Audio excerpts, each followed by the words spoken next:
Assalamualaikum warahmatullahi wabarakatuh.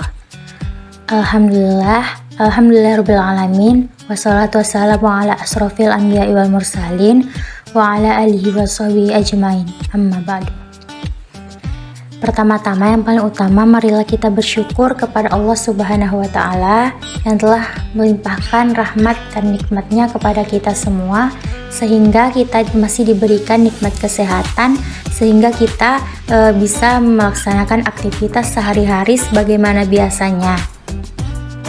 Sholawat bertangkaikan salam semoga tetap tercurahkan kepada junjungan alam, yakni Nabi besar Muhammad sallallahu alaihi wasallam, dengan melafazkan Allahumma sholli ala sayyidina Muhammad wa ala ali sayyidina Muhammad. Baiklah, kami dari kelompok 4 yang beranggotakan Nur Sabrina Nasution dan Zuriatul Mawaddah akan memberikan solusi dari salah satu kasus di antara 2 kasus yang diberikan. Nah, kasus yang kami pilih ialah kasus yang kedua. Baiklah, kasusnya ialah Beni akan membuka lembaga pendidikan pengembangan komputer yang setara dengan D1.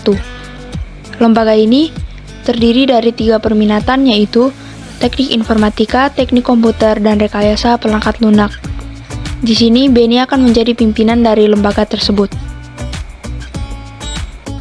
Pertanyaannya adalah, apa sajakah yang harus dipersiapkan oleh Beni? Yang pertama adalah perencanaan. Apa sajakah perencanaan yang harus dibuat oleh Beni? Sebelum kita membahas mengenai perencanaan apa saja yang harus dibuat oleh Beni tadi, kita harus mengetahui terlebih dahulu apakah yang dimaksud dengan perencanaan itu.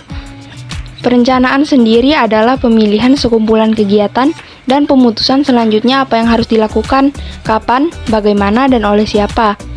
Perencanaan yang baik dapat dicapai dengan mempertimbangkan kondisi di waktu yang akan datang, dalam mana perencanaan dan kegiatan yang diputuskan akan dilaksanakan, serta periode sekarang dan pada saat rencana tersebut dibuat. Beberapa perencanaan yang harus dibuat oleh Beni diantaranya adalah 1. Menentukan tujuan seperti visi dan misi. Sebelum strategi dapat diuraikan, organisasi perlu menetapkan suatu komponen vital, yaitu tujuan-tujuan organisasi. Tujuan organisasi memberikan dasar pengarahan kegiatan. Sebelum organisasi menentukan tujuan-tujuan, terlebih dahulu harus menetapkan misi atau maksud dari organisasi. Misi adalah suatu pernyataan umum dan abadi tentang maksud organisasi. Misi suatu organisasi adalah maksud khas, unik, dan mendasar yang membedakan antara organisasi dari organisasi yang lainnya dan mengidentifikasikan ruang lingkup operasi dalam hal produk dan pasar. Misi merupakan perwujudan dasar filsafat para pembuat keputusan strategik perusahaan, mencerminkan konsep diri perusahaan, serta menunjukkan bidang-bidang produk atau jasa pokok dan kebutuhan-kebutuhan langganan utama yang akan dipuaskan perusahaan. Tujuan organisasi ialah suatu pernyataan tentang keadaan yang diinginkan di mana organisasi bermaksud untuk merealisasikan, dan sebagai pernyataan tentang keadaan di waktu yang akan datang di mana organisasi sebagai kolektivitas mencoba untuk menimbulkannya. Strategi adalah program umum untuk pencapaian tujuan-tujuan organisasi dalam pelaksanaan misi. Strategi juga dapat didefinisikan sebagai pola tanggapan organisasi terhadap lingkungannya sepanjang waktu. Strategi menghubungkan sumber daya, manusia, dan berbagai sumber daya lainnya dengan tantangan dan resiko yang harus dihadapi dari lingkungan di luar perusahaan. 2. Mempersiapkan nama dan logo LPK atau pengembangan profil lembaga. Nah, dalam mempersiapkan hal tersebut, nama yayasan yang diinginkan harus disetujui dahulu oleh Departemen Hukum dan HAM. Beni harus menyiapkan setidaknya 3 opsi nama untuk menghindari nama yayasan yang sama dengan yang lainnya. Selain itu, jangan lupa untuk membuat logo yayasan sebagai simbol. Yang ketiga, menentukan bidang yayasan. Menentukan bidang yayasan ini menjadi hal yang penting dalam perencanaan karena harus ada kejelasan ketika mendirikan sebuah yayasan. Seperti Beni yang ingin mendirikan lembaga pengembangan komputer yang bergerak pada 3 bidang tersebut, yaitu teknik informatika, teknik komputer, dan rekayasa perangkat lunak. Kemudian yang keempat, menentukan struktur dan melengkapi syarat administratif. Nah, yayasan lembaga pendidikan harus memiliki struktur yang jelas, seperti siapa pendiri, pembina, dan pengurus harian. Kemudian, melengkapi persyaratan administratif orang tersebut seperti fotokopi KTP, fotokopi NPWP ketua yayasan atau pendiri, foto berwarna 3x4 sebanyak 4 lembar, dan lain-lain. Menentukan struktur dan pengelompokan kegiatan-kegiatan kerja suatu organisasi dilakukan agar kegiatan-kegiatan yang sejenis dan saling berhubungan dapat dikerjakan bersama. Yang kelima, notaris. Berkas yang sudah dikumpulkan tadi selanjutnya bisa dilanjutkan ke notaris untuk mengajukan semua dokumen ke Departemen Hukum dan HAM. Waktu untuk mengurus dokumen ini sekitar 2 minggu. Kemudian setelah disetujui akan ditandatangani di depan notaris. Keenam, anggaran dasar. Anggaran dasar harus disetujui oleh nama yang tercantum dalam struktur yayasan. Kemudian, anggaran dasar akan diajukan notaris ke Kementerian Hukum dan HAM untuk mendapatkan pengesahan menteri. Anggaran dasar juga harus diperhatikan dan dipersiapkan oleh yayasan sesuai dengan Undang-Undang Nomor 16 Tahun 2001. Ketujuh, media promosi. Media promosi dibutuhkan untuk menarik perhatian masyarakat serta membuat masyarakat mengetahui tentang lembaga atau profil lembaga. 8. Standar kompetisi. 9. Sarana dan prasarana seperti fasilitas, alat, dan lain sebagainya. 10. Pengawasan atau evaluasi kerja. 11. Mitra kerja. 12. Pengelolaan keuangan. Selanjutnya, persiapan kedua yang harus dilakukan oleh Beni adalah membuat pembagian kerja. Bagaimana pembagian kerja yang harus dibuat oleh Beni? Nah, bagaimana sih pembagian yang diperlukan dalam lembaga ini dan apa sajakah yang dibutuhkan pada lembaga ini? Seperti yang kita ketahui, pembagian kerja adalah pemerincian tugas pekerjaan agar setiap individu dalam organisasi bertanggung jawab untuk melaksanakan sekumpulan kegiatan yang terbatas. Kedua aspek ini merupakan dasar proses pengorganisasian suatu organisasi untuk mencapai tujuan yang telah ditetapkan secara efisien dan efektif. Pengorganisasian merupakan proses penyusunan struktur organisasi yang sesuai dengan tujuan organisasi, sumber daya yang dimilikinya, dan lingkungan yang melingkupinya. Dua aspek utama proses penyusunan struktur organisasi adalah departementalisasi dan pembagian kerja. Departementalisasi merupakan pengelompokan kegiatan kerja suatu organisasi agar kegiatan-kegiatan yang sejenis dan saling berhubungan dapat dikerjakan bersama. Sebelum pembagian kerja atau penyusunan organisasi juga harus dilakukan penyusunan personalia yang sesuai dengan tipe dan jumlah karyawan yang tepat. Nah, bagaimana sih pembagian yang diperlukan dalam lembaga ini dan apa sajakah yang dibutuhkan pada lembaga ini? Seperti yang kita ketahui, pembagian kerja adalah pemerincian tugas pekerjaan agar setiap individu dalam organisasi bertanggung jawab untuk melaksanakan sekumpulan kegiatan yang terbatas. Kedua aspek ini merupakan dasar proses pengorganisasian suatu organisasi untuk mencapai tujuan yang telah ditetapkan secara efisien dan efektif. Pengorganisasian merupakan proses penyusunan struktur organisasi yang sesuai dengan tujuan organisasi, sumber daya yang dimilikinya, dan lingkungan yang melingkupinya. Dua aspek utama proses penyusunan struktur organisasi adalah departementalisasi dan pembagian kerja. Departementalisasi merupakan pengelompokan kegiatan kerja suatu organisasi agar kegiatan-kegiatan yang sejenis dan saling berhubungan dapat dikerjakan bersama. Sebelum pembagian kerja atau penyusunan organisasi juga harus dilakukan penyusunan personalia yang sesuai dengan tipe dan jumlah karyawan yang tepat. Untuk menyediakan tipe dan jumlah karyawan secara tepat dalam pencapaian tujuan organisasi, ada 3 bagian perencanaan personalia seperti penentuan jabatan-jabatan yang harus diisi, kemampuan yang dibutuhkan karyawan untuk melaksanakan pekerjaan tersebut, dan berapa jumlah karyawan yang dibutuhkan. Selain itu juga ada pemahaman pasar tenaga kerja di mana karyawan potensial ada, serta pertimbangan kondisi permintaan dan penawaran karyawan, penarikan dan seleksi karyawan, berkenan dengan pencarian dan penarikan sejumlah karyawan potensial yang akan diseleksi untuk memenuhi kebutuhan-kebutuhan organisasi. Dari ketiga rencana personalia yang telah disebutkan, salah satunya ada yang namanya seleksi. Seleksi adalah pemilihan seseorang tertentu dari sekelompok karyawan-karyawan potensial untuk melaksanakan suatu jabatan tertentu. Seleksi ini memiliki prosedur tersendiri.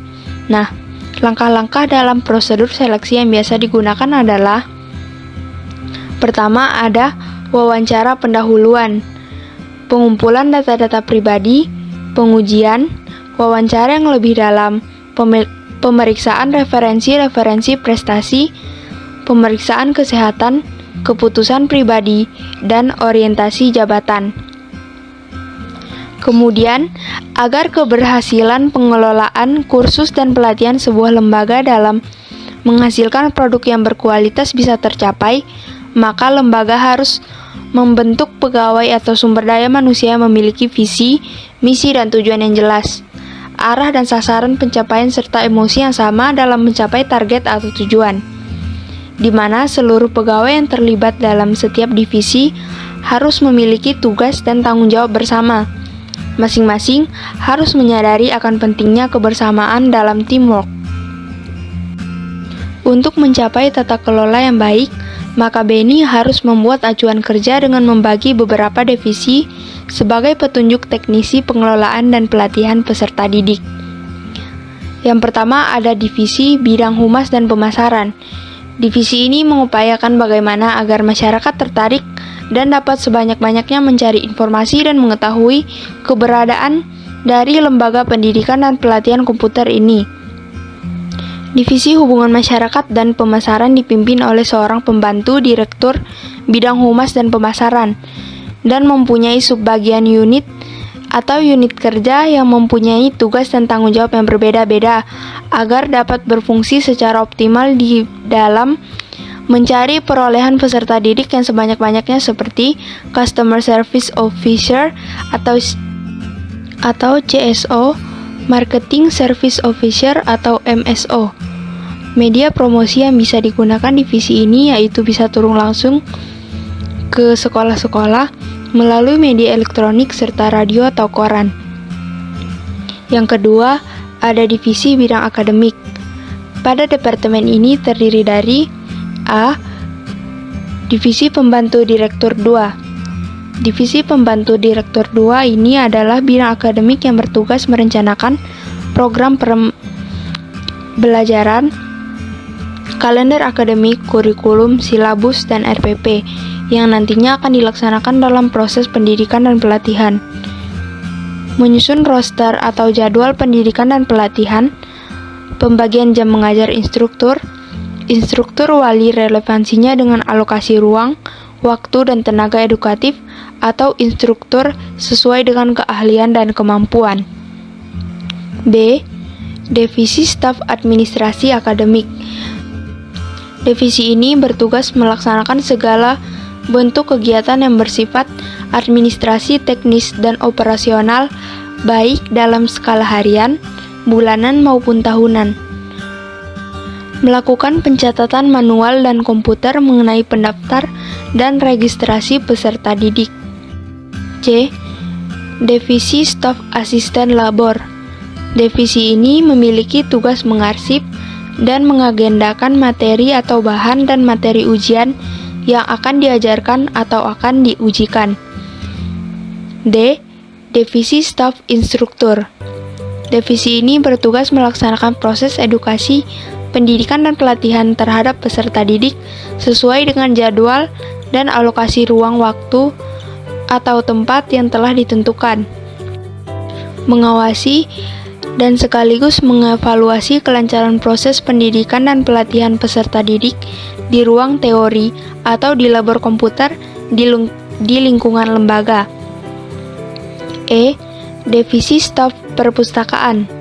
Divisi ini memiliki tugas mengumpulkan, menyimpan, menyusun bahan pustaka di rak atau shelving, menyusun kartu-kartu katalog atau filing, melayani peminjaman dan pengembalian bahan pustaka.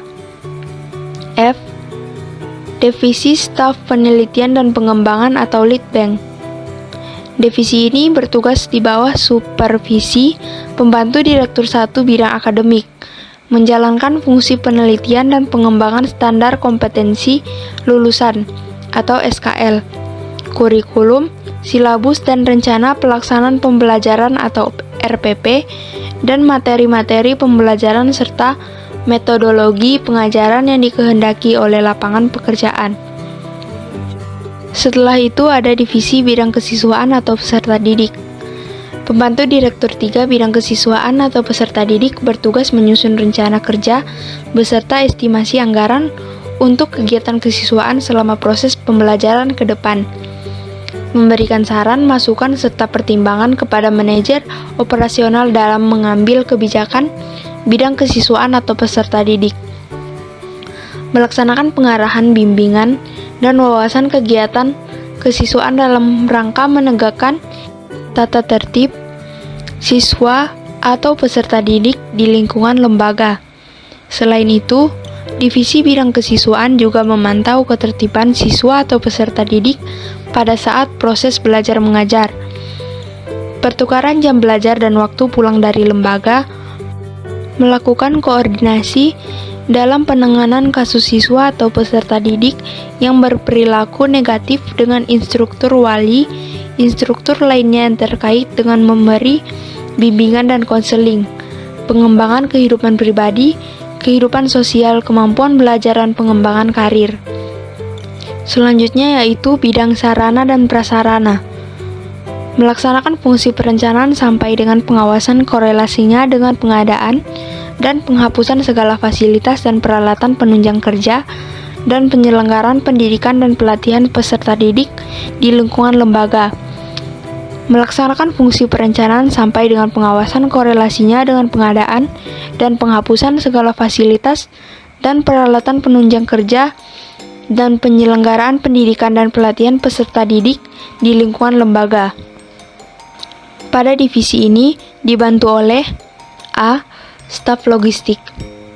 Staf logistik ini ialah yang memiliki tugas merencanakan dan sekaligus melaksanakan segala bentuk kebutuhan pengadaan dan pendistribusian barang atau fasilitas penunjang pendidikan dan pelatihan dan peralatan penunjang kerja kantor baik untuk keperluan, kebutuhan dan kepentingan peserta didik maupun kantor. Dan B. Staf teknisi komputer, yakni staf senantiasa melakukan cek and recheck terhadap segala fasilitas komputer dan peralatan elektronik lembaga relevansinya dengan kerusakan, penggantian, perbaikan, dan bahkan pembelian dan juga alokasi fasilitas komputer dan ruang labor, serta melakukan perencanaan inovatif teknologi komputer dan jaringan yang menunjang proses pendidikan dan pelatihan peserta didik maupun kerja karyawan di lingkungan lembaga. Kemudian yang terakhir yaitu bidang yang kelima, yaitu bidang finansial dan accounting. Departemen ini terbagi ke dalam 3 bagian, yaitu pertama, divisi keuangan masuk, yaitu melaksanakan berbagai aktivitas administratif yang berhubungan dengan masalah keuangan masuk atau penerimaan uang lembaga dan secara simultan melaksanakan pelaporan manajerial secara terstruktur. Yang kedua, divisi keuangan keluar, yaitu melaksanakan berbagai aktivitas administratif yang berhubungan dengan masalah keuangan keluar atau pengeluaran lembaga secara simultan melaksanakan pelaporan manajerial secara terstruktur.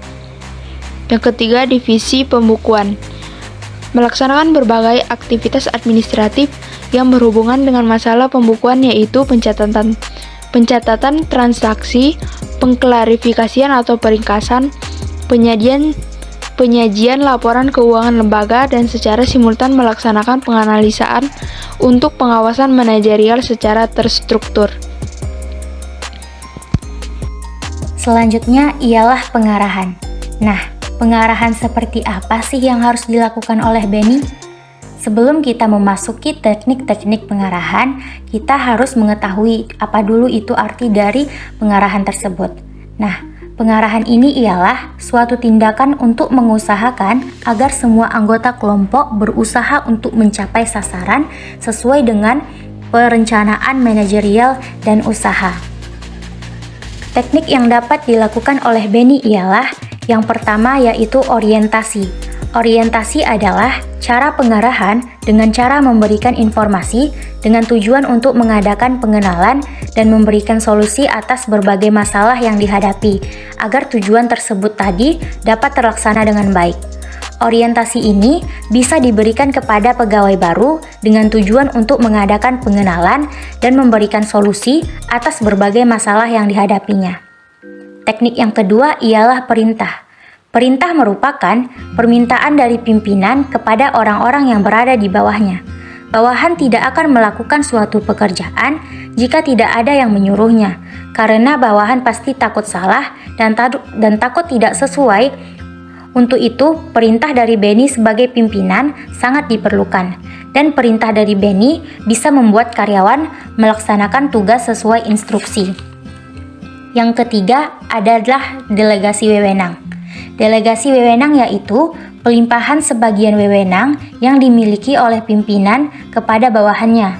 Setelah pendelegasian wewenang dilakukan, BENI akan memberikan pengarahan bagaimana cara bertanggung jawab terhadap wewenang tersebut, agar para bawahan tahu apa yang harus dilakukan, kapan, dan bagaimana cara melakukannya, serta saling terintegrasi di antara bagian-bagian antara departemen dan di antara individu dalam perusahaan. Selanjutnya yang keempat ialah motivasi. Motivasi merupakan pemberian semangat dari pimpinan kepada para orang yang berada di bawahnya agar bekerja dengan lebih giat. Pengarahan bukan hanya tentang menyuruh dan bukan hanya tentang menuntut, tetapi juga memotivasi pihak yang disuruh. Karena setiap bawahan pasti memiliki masalah tersendiri dan punya hambatan tersendiri. Maka dari itu, BENI sebagai pimpinan harus bisa memberikan penjelasan dan motivasi yang lebih baik untuk para bawahannya, agar para bawahan dapat menjalankan tugas dengan maksimal. Selanjutnya yang keempat ialah mempengaruhi. Mempengaruhi yaitu suatu usaha yang dilakukan untuk meyakinkan para anggota bawahan agar bekerja sesuai dengan perencanaan yang telah ditetapkan organisasi. Nah, selesai dengan pengarahan, selanjutnya kita akan memasuki bagian pengawasan. Pengawasan seperti apa sih yang harus dilakukan oleh BENI? Nah, teknik pengawasan yang dapat dilakukan ialah yang pertama, pengawasan secara langsung. Bentuk-bentuk pengawasan secara langsung ialah seperti A. Inspeksi langsung. Inspeksi langsung ini adalah pengawasan yang dilakukan secara langsung oleh atasan terhadap bawahan pada saat kegiatan dilakukan. B. Observasi di tempat. Nah, observasi di tempat ini ialah pengawasan yang dilakukan oleh atasan terhadap bawahan sebelum kegiatan itu dilakukan. Yang C, yaitu laporan di tempat. Nah, laporan di tempat ini maksudnya ialah laporan yang disampaikan oleh bawahan secara langsung kepada saat atasan mengadakan inspeksi langsung kegiatan yang dilakukan. Selain pengawasan secara langsung, BENI juga dapat melakukan pengawasan secara tidak langsung. Nah, dalam pengawasan tidak langsung ini, BENI atau pengawas hanya memerlukan dokumen untuk memantau kegiatan yang terjadi di lapangan. Nah, contohnya seperti yang pertama, yaitu laporan pelaksanaan pekerjaan, baik laporan berkala maupun laporan insidentil. Yang kedua yaitu laporan hasil pemeriksaan dari pengawas lain yang berupa surat-surat pengaduan. Kemudian yang ketiga bisa juga diambil dari berita atau artikel di media massa, serta dokumen lain yang terkait. Baiklah, mungkin hanya itu saja solusi yang dapat kami berikan untuk kasus si BENI. Bila ada kekurangan, kami mohon maaf. Wabillahi taufiq wal hidayah. Wassalamualaikum warahmatullahi wabarakatuh.